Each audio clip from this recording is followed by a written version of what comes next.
In the early 13th century, a new power emerged from the steppes of Central Asia, rapidly forging an empire of unprecedented scale.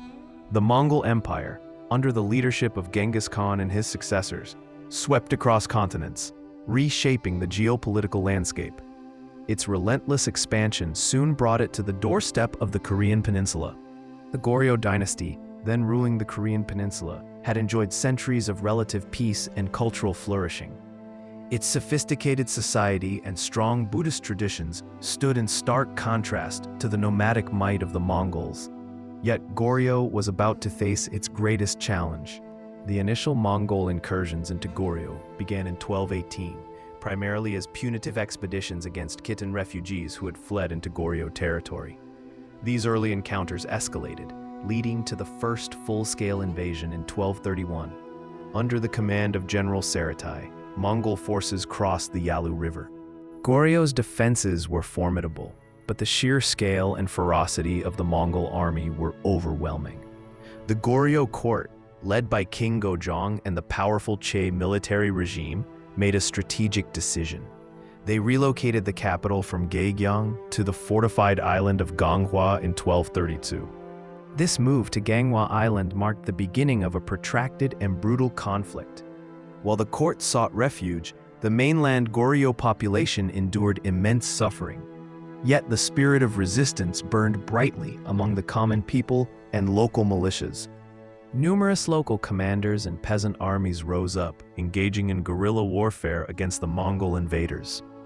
Their bravery and tenacity, often against overwhelming odds, became a defining characteristic of this period. They fought to protect their homes and their way of life. The relocation of the capital to Ganghwa Island frustrated the Mongols, who lacked a strong navy to assault the island fortress. This led to a series of 6 major invasions over nearly 3 decades, each more devastating than the last.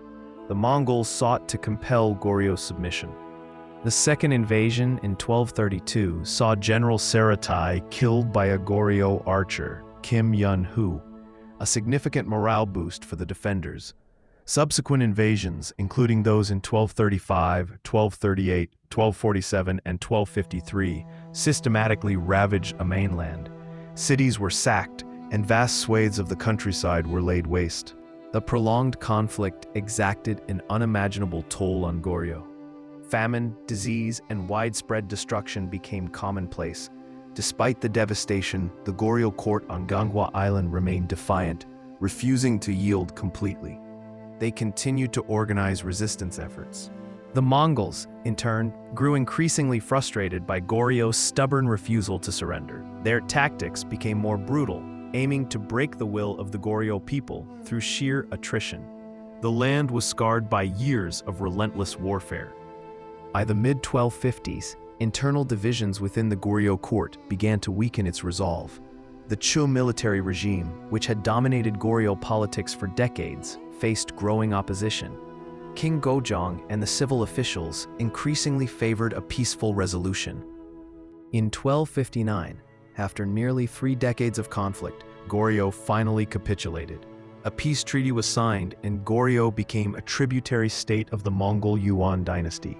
King Wenzhong, Gojong's successor, traveled to the Yuan court to formalize the submission. For the next 80 years, Goryeo existed as a semi-autonomous vassal state under the Yuan dynasty. Goryeo kings were often required to marry Mongol princesses, and Mongol customs and administrative practices influenced the Goryeo court. This period saw significant cultural exchange. Despite its vassal status, Goryeo maintained its dynastic line and much of its internal governance. It was compelled to provide resources and military support for Mongol campaigns, notably the failed invasions of Japan. This relationship was complex, marked by both subservience and subtle resistance. The decline of the Yuan dynasty in the mid-14th century provided Goryeo with an opportunity for resurgence. As the Yuan Empire weakened due to internal strife and peasant rebellions, Goryeo began to assert its independence. King Gongmin, who ascended the throne in 1351, spearheaded this effort. King Gongmin initiated reforms to dismantle pro-Yuan factions and reclaim lost territories. He purged pro-Mongol officials and re-established Goryeo's sovereignty. This period marked a decisive break from Mongol dominance, restoring Goryeo's full autonomy. The Mongol invasions left an indelible mark on the Korean peninsula. They reshaped Goryeo's political landscape, devastated its population, and influenced its culture.